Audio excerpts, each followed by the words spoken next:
Good afternoon. Welcome to the Midday Mull for Friday, the 3rd of August. We continue reading through the first book of Samuel and following the story of David. And today we read chapter 27, where David moves out of Israel. He realizes that King Saul will continue to hunt him. He's not going to have any peace. And so he decides to move out of Saul's territory. And he goes across to the Philistine territory. And he goes in and meets Achish, the king, and says, "May I come and stay here?" Achish allocates him a town called Ziklag, and he goes and settles down there. David with about 600 of his men.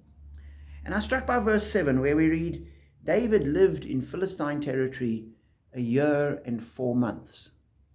A year and 4 months. That's a long time. A year and 4 months ago was May last year, and we think of everything that's happened in between. And so often we want things to happen quickly. We pray and we expect the answer now. God's promised us something, and why hasn't he delivered? And one thinks of David. He'd been anointed king by Samuel. Samuel told him, "You're going to be king." Jonathan acknowledged, "You will be king one day. Treat me well."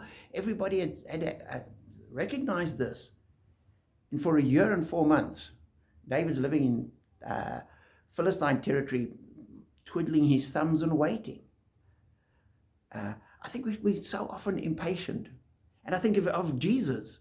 We have a little bit of the story of his birth, and then a little gap until he's 12 years old, and then nothing until he's 30.